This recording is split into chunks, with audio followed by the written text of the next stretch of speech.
actually available to us, and we're very, very happy this morning to talk to Dr. Meena Bose, who is a political analyst. If I were to read all of the qualifications for Dr. Bose, well, we wouldn't have time to talk to her because she joins us this morning with a world of experience, and I'm glad for that because we're going to be speaking with her about an interesting topic to me, and I hope to you too. Our visit presented by Marcus and Mack, voted best law firm and best personal injury lawyer 3 years in a row in the Best of Indiana County contest. Visit them online at marcusandmack.com. So yesterday, former President Joe Biden was talking about his use of the autopen during a recent New York Times interview. He shed light on the administration's rationale for the use of the technology and said that he was fully aware of everything that was being signed, and so no problem.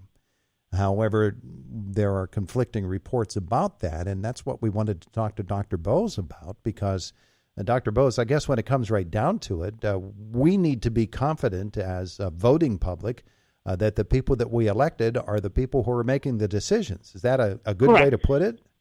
Oh no, that's certainly a reasonable point at the very least. Executive power is accountability for executive power is essential in a democracy. And I would add just that right now, according to the emails, which I have not reviewed, right, we're relying on reporting largely at this point from the New York Times and a few other news sources, and they haven't seen the full emails, but it looks as though President Biden's chief of staff and his White House counsel had a very clear process for the president to review and approve clemency actions. And it's clemency. The clemency ones are the real issue because of the number of them. There were some 4,000 over President Biden's term in office. Obviously, we can get to the pardons too, but the clemency actions were the ones that were significant because there were so many, and there were these kind of large categories of people who were nonviolent drug offenders, turning death sentences on federal prisons to life without parole, etc. It appears as though, according to the Times reporting, that the chief of staff, the White House counsel, and the staff secretary had a very specific process for confirming that President Biden had orally approved, right, had given his approval for the commutation before it was processed. And so I think that it's important to know that an autopen is being used. I think obviously we want as much information as possible about executive actions. I think it's pretty clear, I would say, from the time President Trump first raised this issue last March, that, I think the question here is not so much trying to restrict the use of the autopen or trying to overturn it, because that could be very consequential for executive power. It would set a precedent. But I think it's challenging whether President Biden, how much he was aware of what he was doing in his final months in office. And I think in this case it's quite clear that from what we've seen that President Biden made these decisions. Whether there are challenges to that or how this affects kind of impressions of President Biden, that's another story, I guess. Well, we always wonder if autopen can get writer's cramp because that's an awful lot of signatures to put down. Well, technology is supposed to work, right? Yeah, it is supposed to. It's supposed to. But it does call into question a larger issue, and that is as technology continues to advance, we're going to have to find a way to verify that the people who are put into position to make decisions are the ones who are making those decisions. And technology is going to make that. AI is certainly a big part of this. It's going to make it even more difficult. Well, I mean, it's something that is, I think this is where, there's power and accountability and the rule of law. And there have been no legal scholars seem from there's been no kind of effort to say that that the use of the autopen is not legal. In fact, there's a 2005 memorandum from the George W. Bush administration saying that the president could use an autopen. President Bush didn't do so.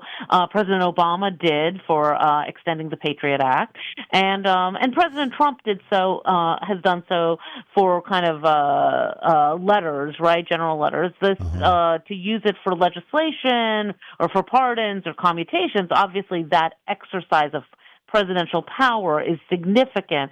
And I think that's why you see why I think the Biden administration was being very careful with this to make clear. I mean, if you go through at least, and again, I'm basing this on the New York Times reporting. I haven't seen the emails myself, but that there were decisions. They went to the White House counsel, the chief of staff. They then went to the staff secretary, and it was the execution of the commutation after the decision by the president. But you're right; it is that process. Process is important. Yeah, absolutely. You, of course, fundamental. Among all of those many qualifications I was mentioning, you author textbooks, and yes. one of your textbooks is The Paradoxes of the American Presidency. Yes, seems to fit the topic of the day, doesn't it? I'm so glad my co-authors and I are looking into starting our next edition next year.